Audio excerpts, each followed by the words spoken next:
भगवान श्री गौरी शंकर और श्री लक्ष्मी नारायण एक ही हैं। इसके बहुत से प्रमाण शास्त्रों में उपलब्ध हैं। प्रमुख कुछ कथाएं यहां बताई जा रही हैं, जिस कारण से इनका एक स्वरूप होना स्पष्ट है। एक बार भगवान नारायण अपने वैकुंठ लोक में सोए हुए थे। उन्होंने एक स्वप्न देखा। स्वप्न में वे क्या देखते हैं कि करोड़ों चंद्रमाओं की कांति वाले, त्रिशूल डमरूधारी, स्वर्णाभरण भूषित, सुरेंद्र वंदित, अणिमादि सिद्धि सेवित, त्रिलोचन भगवान शिव प्रेम और आनंदातिरेक से उन्मत्त होकर उनके सामने नृत्य कर रहे हैं। उन्हें देखकर भगवान श्री हरिहर्ष गदगद हो सहसा शैया पर उठकर बैठ गए और कुछ देर तक ध्यानस्थ बैठे रहे। उन्हें इस प्रकार बैठे देखकर श्री लक्ष्मी जी उनसे पूछने लगीं कि भगवान, आपके इस प्रकार उठकर बैठने का क्या कारण है। भगवान ने कुछ देर तक उनके इस प्रश्न का कोई उत्तर नहीं दिया और आनंद में निमग्न हुए चुपचाप बैठे रहे। अंत में कुछ स्वस्थ होने पर वे गदगद कंठ से इस प्रकार बोले, देवी, मैंने अभी स्वप्न में भगवान श्री महेश्वर का दर्शन किया है। उनकी छवि ऐसी अपूर्व, आनंदमय एवं मनोहर थी कि देखते ही बनती थी। मालूम होता है शंकर ने मुझे स्मरण किया है। अहो भाग्य! चलो कैलाश में चलकर हम लोग महादेव के दर्शन करें। यह कहकर दोनों कैलाश की ओर चल दिए। मुश्किल से आधी दूर गए होंगे कि देखते हैं भगवान शंकर स्वयं गिरिजा के साथ उनकी ओर चले आ रहे हैं। अब भगवान के आनंद का क्या ठिकाना, मानो घर बैठे निधि मिल गई। पास आते ही दोनों परस्पर बड़े प्रेम से मिले, मानो प्रेम और आनंद का समुद्र उमड़ पड़ा। एक दूसरे को देखकर दोनों के नेत्रों से आनंदाश्रु बहने लगे और शरीर पुलकायमान हो गया। दोनों ही एक दूसरे से लिपटे हुए कुछ देर मूकवत खड़े रहे। प्रश्नोत्तर होने पर मालूम हुआ कि शंकर जी को भी रात्रि में इसी प्रकार का स्वप्न हुआ जैसे विष्णु जी को। भगवान को वे उसी रूप में देख रहे हैं जिस रूप में वे अब उनके सामने खड़े थे। दोनों के स्वप्न का वृत्तांत अवगत होने पर दोनों ही एक दूसरे से अपने यहां लिवा ले जाने का आग्रह करने लगे। नारायण कहते, वैकुंठ चलिए, और शंभु कहते, कैलाश की ओर प्रस्थान कीजिए। दोनों के आग्रह में इतना अलौकिक प्रेम था कि यह निर्णय करना कठिन हो गया कि कहां चला जाए। इतने ही में क्या देखते हैं कि वीणा बजाते, हरिगुण गाते नारद जी कहीं से आ निकले। बस फिर क्या था, लगे दोनों ही उनसे निर्णय कराने कि कहां चला जाए। नारद जी तो स्वयं परेशान थे उस अलौकिक मिलन को देखकर। वे तो स्वयं अपनी सुध बुद्ध भूल गए और लगे मस्त होकर दोनों का गुणगान करने। अब निर्णय कौन करे? अंत में यह तय हुआ कि भगवती उमा जो कह दे वही ठीक है। भगवती उमा पहले तो कुछ देर चुप रहीं। अंत में वे दोनों को लक्ष्य करके बोली, नाथ नारायण, आप लोगों के निश्चल, अनन्य एवं अलौकिक प्रेम को देखकर तो यही समझ में आता है कि आपके निवास स्थान अलग अलग नहीं है। जो कैलाश है वही वैकुंठ है और जो वैकुंठ है वही कैलाश है। केवल नाम में ही भेद है। यही नहीं, मुझे तो ऐसा प्रतीत होता है कि आपकी आत्मा भी एक ही है, केवल शरीर देखने में दो हैं। और तो और मुझे तो अब यह स्पष्ट दिखने लगा है कि आपकी भार्याएं भी एक ही हैं, दो नहीं। जो मैं हूं वही श्री लक्ष्मी है और जो श्री लक्ष्मी है वही मैं हूं। केवल इतना भी नहीं, मेरी तो अब यह दृढ़ धारणा हो गई है कि आप लोगों में से एक के प्रति जो द्वेष करता है वह मानो दूसरे के प्रति ही करता है। एक की जो पूजा करता है वह स्वाभाविक ही दूसरे की भी करता है, और जो एक को अपूज्य मानता है वह दूसरे की भी पूजा नहीं करता। मैं तो यह समझती हूं कि आप दोनों में जो भेद मानता है उसका चिरकाल तक घोर पतन होता है। मैं देखती हूं कि आप मुझे इस प्रसंग में अपना मध्यस्थ बनाकर मानो मेरी प्रवंचना कर रहे हैं, मुझे चक्कर में डाल रहे हैं, मुझे भुला रहे हैं। अब मेरी यह प्रार्थना है कि आप लोग दोनों ही अपने अपने लोक को पधारिए। श्री विष्णु यह समझें कि हम शिव रूप से वैकुंठ जा रहे हैं और महेश्वर यह माने कि हम विष्णु रूप से कैलाश गमन कर रहे हैं। इस उत्तर को सुनकर दोनों परम प्रसन्न हुए और भगवती उमा की प्रशंसा करते हुए दोनों प्रणाम आलिंगन के अनंतर हर्षित हो अपने अपने लोक को चले गए। लौटकर जब श्री विष्णु वैकुंठ पहुंचे तो श्री लक्ष्मी जी उनसे पूछने लगीं कि प्रभो, मुझसे अधिक प्रिय आपको कौन है? इस पर भगवान बोले, प्रिय, मेरे प्रियतम केवल श्री शंकर हैं।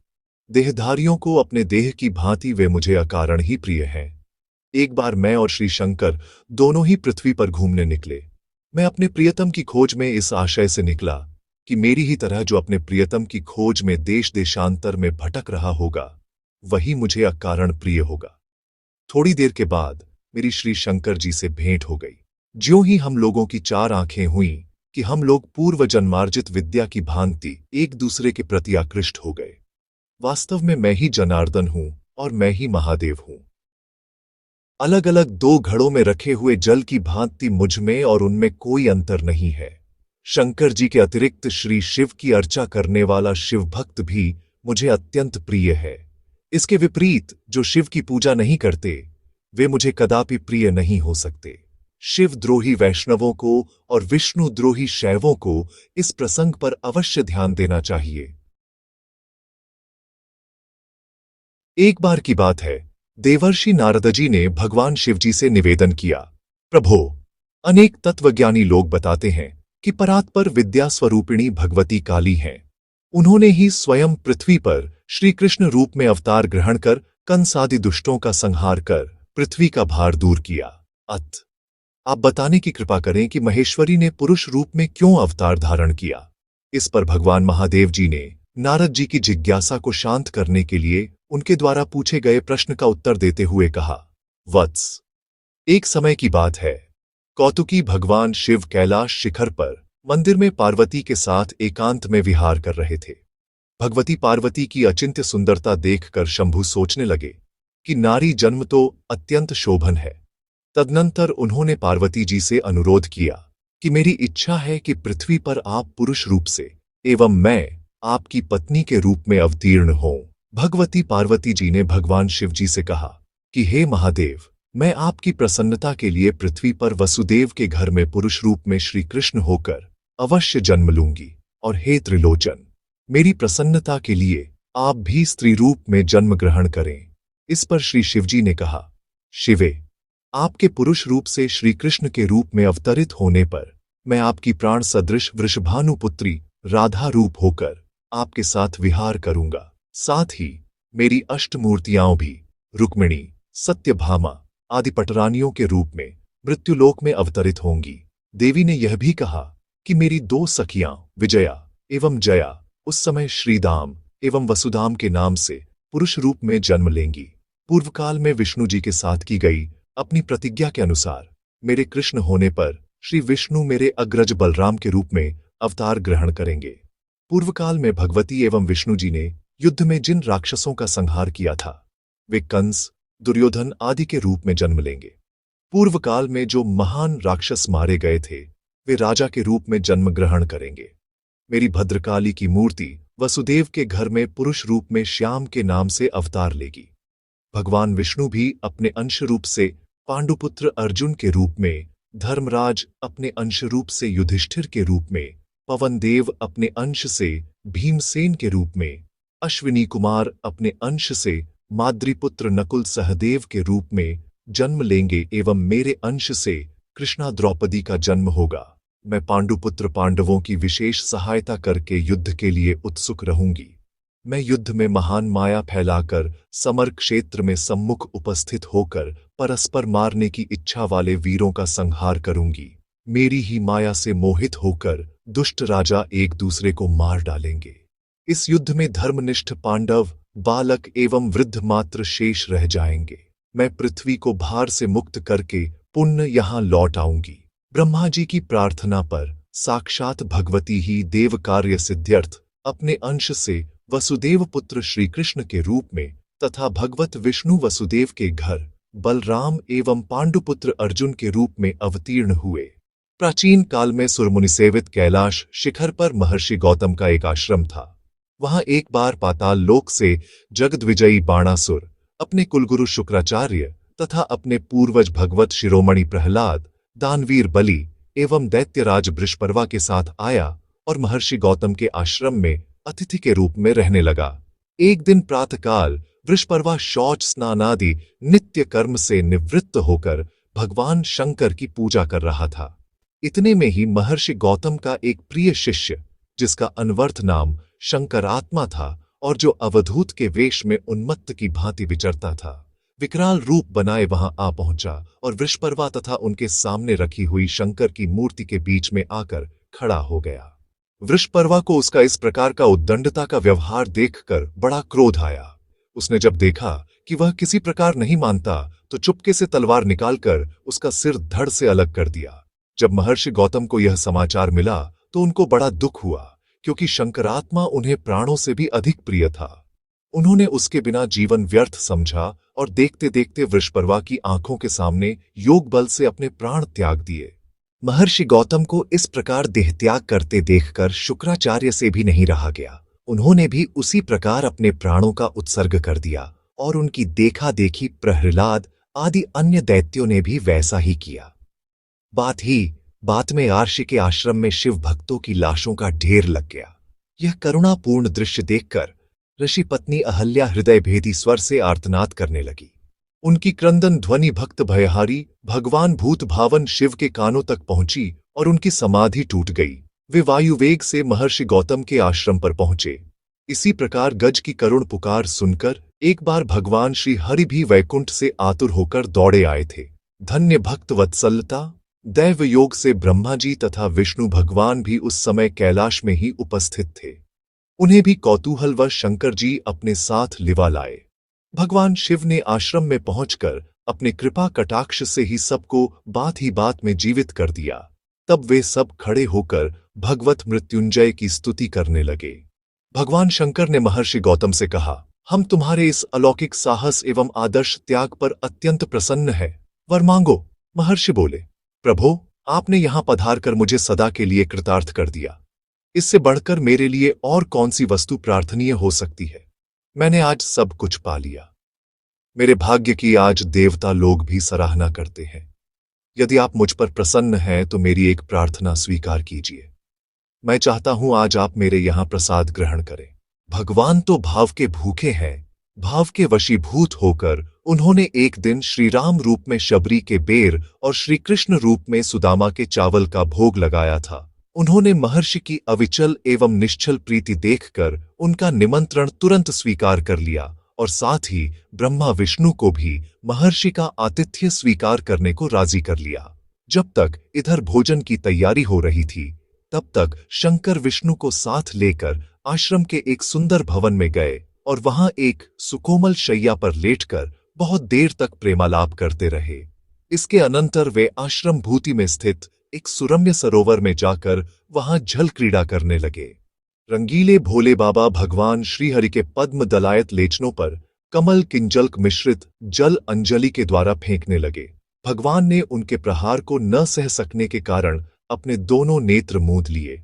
इतने में ही भोले बाबा अवसर पाकर तत्काल उछलकर भगवान के कंधों पर आरूढ़ हो गए। वृषभ आरोहण का तो उन्हें अभ्यास ही ठहरा। ऊपर से जोर से दबाकर उन्हें कभी तो पानी के अंदर ले जाए और कभी फिर ऊपर ले आवे। इस प्रकार जब उन्हें बहुत तंग किया तो विष्णु भगवान ने भी एक चाल खेली। उन्होंने तत्क्षण शिवजी को पानी में दे मारा। शिवजी ने भी नीचे से ही भगवान की दोनों टांगे पकड़कर उन्हें गिरा दिया। इस प्रकार कुछ देर तक दोनों में पैंतरेबाजी और दांव पेच चलते रहे। विमान स्थित देवगण अंतरिक्ष से इस अपूर्व आनंद को लूटने लगे। धन्य है वे आंखें जिन्होंने उस अद्भुत छटा का निरीक्षण किया। दैव योग से नारद जी उधर आ निकले। वे इस अलौकिक दृश्य को देखकर मस्त हो गए और लगे बीणा के स्वर के साथ गाने। भगवान शिव उनके सुमधुर संगीत को सुनकर खेल छोड़कर जल से बाहर निकल आए और औदे वस्त्र पहने ही नारद के सुर में सुर मिलाकर स्वयं राग अलापने लगे। अब तो भगवान विष्णु से भी नहीं रहा गया। वे भी बाहर आकर मृदंग बजाने लगे। उस समय वह समाह बंधा जो देखते ही बनता था। सहस्त्रों शेष और शारदा भी उस समय के आनंद का वर्णन नहीं कर सकते। बूढ़े ब्रह्मा जी भी उस अनोखी मस्ती में शामिल हो गए। उस अपूर्व समाज में यदि किसी बात की कमी थी तो वह प्रसिद्ध संगीत कोविद पवन सुत हनुमान जी के आने से पूरी हो गई। उन्होंने जहां अपनी हृदय हारिणी तान छेड़ी वहां सबको चुप हो जाना पड़ा। अब तो सब के सब निस्तब्ध होकर लगे हनुमान जी के गायन को सुनने। सब के सब ऐसे मस्त हुए कि खाने पीने तक की सुधि भूल गए। उन्हें यह भी होश नहीं रहा कि हम लोग महर्षि गौतम के यहां निमंत्रित हैं। उधर जब महर्षि ने देखा कि उनका पूज्य अतिथि वर्ग स्नान करके सरोवर से नहीं लौटा और मध्याह्न बीता जा रहा है, तो वे बेचारे दौड़े आए और किसी प्रकार अनुनय विनय करके बड़ी मुश्किल से सबको अपने यहां लिवा लाए। तुरंत भोजन परोसा गया और लोग लगे आनंदपूर्वक गौतम जी का आतिथ्य स्वीकार करने। इसके अनंतर हनुमान जी का गायन प्रारंभ हुआ। भोले बाबा उनके मनोहर संगीत को सुनकर ऐसे मस्त हो गए कि उन्हें तन मन की सुधि न रही। उन्होंने धीरे से एक चरण हनुमान की अंजलि में रख दिया और दूसरे चरण को उनके कंधे, मुखकंठ, वक्षस्थल, हृदय के मध्य भाग, उदरदेश तथा नाभि मंडल से स्पर्श कराते हुए मौज से लेट गए। यह लीला देखकर विष्णु कहने लगे, आज हनुमान के समान सुकृति विश्व में कोई नहीं है, जो चरण देवताओं को दुर्लभ है तथा वेदों के द्वारा अगम्य है, उपनिषद भी जिन्हें प्रकाश नहीं कर सकते, जिन्हें योगी जन चिरकाल तक विविध प्रकार के साधन करके तथा व्रत उपवासादि से शरीर को सुखाकर क्षण भर के लिए भी अपने हृदय देश में स्थापित नहीं कर सकते, प्रधान प्रधान मुनीश्वर सहस्त्र कोटि संवत्सर पर्यंत तप करके भी जिन्हें प्राप्त नहीं कर सकते, उन चरणों को अपने समस्त अंगों पर धारण करने का अनुपम सौभाग्य आज हनुमान को अनायास ही प्राप्त हो रहा है। मैंने भी 1000 वर्ष तक प्रतिदिन सहस्त्र पद्मों से आपका भक्ति भावपूर्वक अर्चन किया, परंतु यह सौभाग्य आपने मुझे कभी प्रदान नहीं किया। लोक में यह वार्ता प्रसिद्ध है कि नारायण शंकर के परम प्रीतिभाजन है, परंतु आज हनुमान को देखकर मुझे इस बात पर संदेह सा होने लगा है और हनुमान के प्रति ईर्ष्या भी हो रही है। भगवान विष्णु के इन प्रेम लपेटे अटपटे वचन सुनकर शंकर मन ही मन मुस्कुराने लगे और बोले, नारायण, ये आप क्या कह रहे हैं? आपसे बढ़कर क्या मुझे और कोई प्रिय हो सकता है? औरों की तो बात ही क्या, पार्वती भी मुझे आपके समान प्रिय नहीं है। इतने में ही माता पार्वती भी वहां आ पहुंची। शंकर को बहुत देर तक लौटते न देखकर उनके मन में स्त्री सुलभ शंका हुई कि कहीं स्वामी नाराज तो नहीं हो गए। दौड़ी हुई महर्षि गौतम के आश्रम में पहुंची। गौतम की मेहमानी में जो कमी थी वह उनके आगमन से पूरी हो गई। उन्होंने भी अपने पति की अनुमति लेकर महर्षि का आतिथ्य स्वीकार किया और फिर शंकर जी के समीप आकर उनकी और विष्णु भगवान की प्रणय गोष्ठी में सम्मिलित हो गई।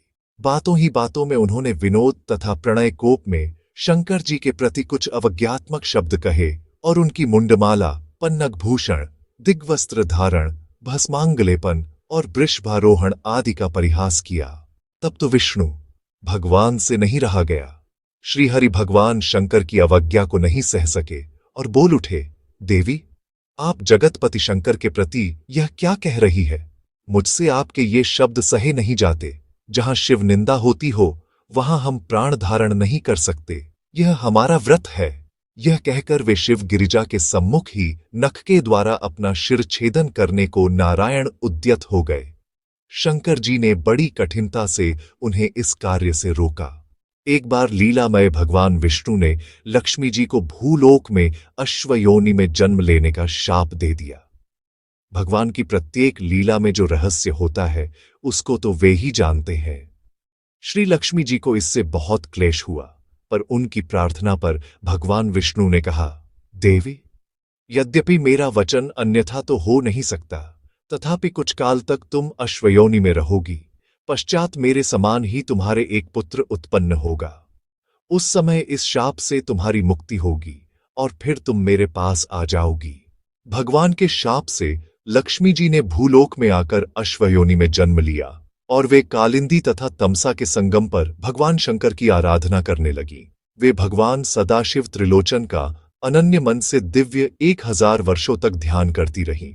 उनकी तपस्या से महादेव जी बहुत प्रसन्न हुए और लक्ष्मी के समान वृषभ पर आरूढ़ हो पार्वती समेत दर्शन देकर कहने लगे, देवी, आप तो जगत की माता है और भगवान विष्णु की परम प्रिया है। आप भुक्ति मुक्ति देने वाले संपूर्ण सचराचर जगत के स्वामी विष्णु भगवान की आराधना छोड़कर मेरा भजन क्यों कर रही है? वेदों का कथन है कि स्त्रियों को सर्वदा अपने पति की ही उपासना करनी चाहिए। उनके लिए पति के अतिरिक्त और कोई देवता ही नहीं है। पति जैसा भी हो वह स्त्री का आराध्य देव होता है। भगवान नारायण तो पुरुषोत्तम है। ऐसे देवेश्वर पति की उपासना छोड़कर आप मेरी उपासना क्यों करती है? लक्ष्मी जी ने कहा, हे आशुतोष, मेरे पतिदेव ने मुझे अश्वयोनि में जन्म लेने का शाप दे दिया है। इस शाप का अंत पुत्र होने पर बताया है, परंतु इस समय मैं पतिदेव के सान्निध्य से वंचित हूँ। वे वैकुंठ में निवास कर रहे हैं। हे देवादिदेव, आपकी उपासना मैंने इसलिए की है कि आप में और श्रीहरि में किंचन मात्र भी भेदभाव नहीं है। आप और वे एक ही है, केवल रूप का भेद है। यह बात श्रीहरि ने ही मुझे बताई थी। आपका और उनका एकत्व जानकर ही मैंने आपकी आराधना की है। हे भगवन, यदि आप मुझ पर प्रसन्न हैं तो मेरा यह दुख दूर कीजिए। आशुतोष भगवान शिव लक्ष्मी जी के इन वचनों को सुनकर बहुत प्रसन्न हुए और विष्णुदेव से इस विषय में प्रार्थना करने का वचन दिया और श्रीहरि को प्राप्त करने तथा एक महान पराक्रमशाली पुत्र प्राप्त करने का वर भी उन्हें प्रदान किया। तदनंतर भगवान शिव पार्वती के साथ कैलाश चले आए और उन्होंने बुद्धिमान चित्ररूप को दूत बनाकर वैकुंठ भेजा। चित्ररूप से भगवान शिव का संदेश पाकर तथा देवी लक्ष्मी की स्थिति जानकर भगवान विष्णु अश्व का रूप धारण कर लक्ष्मी जी के पास गए और कालांतर में देवी लक्ष्मी को एक वीर नाम का पुत्र उत्पन्न हुआ। उसी से है वंश की उत्पत्ति हुई। अनंतर लक्ष्मी जी के शाप की निवृत्ति हो गई और वे दिव्य शरीर धारण करके वैकुंठ पधार गई। उनकी शिव साधना सफल हो गई। भगवान श्री कृष्ण भगवान शिव से कहते हैं, मुझे आपसे बढ़कर कोई प्यारा नहीं है। आप मुझे अपनी आत्मा से भी अधिक प्रिय है। जो पापी, अज्ञानी एवं बुद्धिहीन पुरुष आपकी निंदा करते हैं, वे जब तक चंद्र और सूर्य का अस्तित्व होगा तब तक कालसूत्र नरक में पिसते रहेंगे। जो शिवलिंग का निर्माण कर एक बार भी उसकी पूजा कर लेता है, वह 10,000 कल्प तक स्वर्ग में निवास करता है। शिवलिंग के अर्चन से मनुष्य को प्रजा, भूमि, विद्या, पुत्र, बांधव, श्रेष्ठता, ज्ञान एवं मुक्ति सब कुछ प्राप्त हो जाता है। जो मनुष्य शिव शब्द का उच्चारण कर शरीर छोड़ता है, वह करोड़ों जन्मों के संचित पापों से छूटकर मुक्ति को प्राप्त हो जाता है। स्वयं भगवान श्री शिव श्री विष्णु भगवान से कहते हैं, मेरे दर्शन का जो फल है वही आपके दर्शन का है। आप मेरे हृदय में निवास करते हैं और मैं आपके हृदय में रहता हूं। जो हम दोनों में भेद नहीं समझता वही मुझे मान्य है। भगवान श्री राम भगवान श्री शिव से कहते हैं, आप शंकर मेरे हृदय में रहते हैं और मैं आपके हृदय में रहता हूं। हम दोनों में कोई भेद नहीं है। मूर्ख एवं दुर्बुद्धि मनुष्य ही हमारे अंदर भेद समझते हैं। हम दोनों एक रूप हैं। जो मनुष्य हमरे अंदर भेद भावना करते हैं, वे 1000 कल्प पर्यंत कुंभीपाक नरक में यातना सहते हैं। जो आपके भक्त हैं, वे धार्मिक पुरुष सदा ही मेरे भक्त रहे हैं, और जो मेरे भक्त हैं, वे प्रगाढ़ भक्ति से आपको भी प्रणाम करते हैं। शिव पुराण में कहा गया है, ये तीनों ब्रह्मा, विष्णु और शिव एक दूसरे से उत्पन्न हुए हैं, एक दूसरे को धारण करते हैं, एक दूसरे के द्वारा वृद्धविंगत होते हैं और एक दूसरे के अनुकूल आचरण करते हैं। कहीं ब्रह्मा की प्रशंसा की जाती है, कहीं विष्णु की और कहीं महादेव की। उनका उत्कर्ष एवं ऐश्वर्य एक दूसरे की अपेक्षा इस प्रकार अधिक कहा है मानो वे अनेक हों। जो संशयात्मा मनुष्य यह विचार करते हैं कि अमुक बड़ा है और अमुक छोटा है, वे अगले जन्म में राक्षस अथवा पिशाच होते हैं, इसमें कोई संदेह नहीं है। भगवान विष्णु श्रीमद् भागवत में दक्ष प्रजापति के प्रति कहते हैं, हे विप्र, हम दोनों एक रूप हैं और समस्त भूतों की आत्मा है। हमारे अंदर जो भेद भावना नहीं करता, निसंदेह वह शांति मोक्ष को प्राप्त होता है। भगवान विष्णु के प्रति भगवान महेश्वर कहते हैं, हे विष्णु, है हरे, मैं स्वभाव से निर्गुण होता हुआ भी संसार की रचना, स्थिति एवं प्रलय के लिए क्रमशः ब्रह्मा, विष्णु और रुद्र इन 3 रूपों में विभक्त हो रहा हूं। जिस प्रकार जलादि के संसर्ग से अर्थात उनमें प्रतिबिंब पड़ने से सूर्य आदि ज्योतियों में कोई स्पर्शता नहीं जाती, उसी प्रकार मुझ निर्गुण का भी गुणों के संयोग से बंधन नहीं होता। मिट्टी के नाना प्रकार के पात्रों में केवल नाम और आकार का ही भेद है, वास्तविक भेद नहीं है, मिट्टी ही है। समुद्र के भी फेन, बुदबुदे, तरंगादि विकार लक्षित होते हैं, वस्तुतः समुद्र एक ही है। ये समझकर आप लोगों को भेद का कोई कारण न देखना चाहिए। वस्तुतः मात्र दृश्य पदार्थ शिवरूप ही है, ऐसा मेरा मत है। मैं, आप, ये ब्रह्मा जी और आगे चलकर मेरी जो रुद्र मूर्ति उत्पन्न होगी, सब एक रूप ही है। इनमें कोई भेद नहीं है। भेद ही बंधन का कारण है। फिर भी यहाँ मेरा यह शिवरूप नित्य सनातन एवं सबका मूल स्वरूप कहा गया है। यही सत्य ज्ञान एवं अनंत रूप गुणातीत परब्रह्म है। भगवान श्री राम के प्रति भगवान शंकर के वाक्य है, आप प्रकृति से अतीत साक्षात अद्वितीय पुरुष कहे जाते हैं, जो अपनी अंश कला के द्वारा ब्रह्मा विष्णु रुद्र रूप से विश्व की उत्पत्ति पालन एवं संहार करते हैं। आप अरूप होते हुए भी अखिल विश्व के परम कारण हैं। आप एक होते हुए भी माया संवलित होकर त्रिविध रूप धारण करते हैं। संसार की सृष्टि के समय आप ब्रह्मा रूप से प्रकट होते हैं, पालन के समय आप स्वप्रभामय विष्णु रूप से व्यक्त होते हैं और प्रलय के समय मुझ शर्व रुद्र का रूप धारण कर लेते हैं। जब शिव तत्वैकनिष्ठ पार्वती शिव प्राप्ति के लिए घोर तप करने लगी, माता मेनका ने स्नेह कातरा होकर कहा, ऊ अर्थात वत्से तथा मां अर्थात ऐसा तप न करो। कहा, इससे उनका नाम उमा हो गया। उन्होंने सूखे पत्ते भी खाने छोड़ दिए, तब उनका अपर्णा नाम पड़ा। उनकी कठोर तपस्या को देख सुनकर परम आश्चर्यान्वित हो आर्षिगण भी कहने लगे कि अहो, इसको धन्य है, इसकी तपस्या के सामने दूसरों की तपस्या कुछ भी नहीं है। पार्वती की इस तपस्या को देखने के लिए स्वयं भगवान शिव जटाधारी वृद्ध ब्राह्मण के वेश में तपोभूमि में आए और पार्वती से कुछ देर चर्चा की। पार्वती के द्वारा फल पुष्पादि से पूजित होकर उसके तप का उद्देश्य शिव से विवाह करना है, यह जानकर कहने लगे, हे देवी, इतनी देर बातचीत करने से तुमसे मेरी मित्रता हो गई है। मित्रता के नाते मैं तुमसे कहता हूं, तुमने बड़ी भूल की है। तुम्हारा शिव के साथ विवाह करने का संकल्प सर्वथा अनुचित है। तुम सोने को छोड़कर कांच चाह रही हो, चंदन त्याग कर कीचड़ पोतना चाहती हो, हाथी छोड़कर बैल पर मन चलाती हो, गंगा जल परित्याग कर कुएं का जल पीने की इच्छा करती हो, सूर्य का प्रकाश छोड़कर खद्योत और रेशमी वस्त्र त्याग कर चमड़ा पहनना चाहती हो। तुम्हारा यह कार्य तो देवताओं की सन्निधि का त्याग कर असुरों का खाए करने के जरा सोचो तो सही। कहाँ तुम्हारा कुसुम सुकुमार शरीर और त्रिभुवन कमणीय सौंदर्य, और कहाँ जटाधारी चिलभस्मलेपनकारी श्मशान विहारी त्रिनेत्र भूतपति महादेव।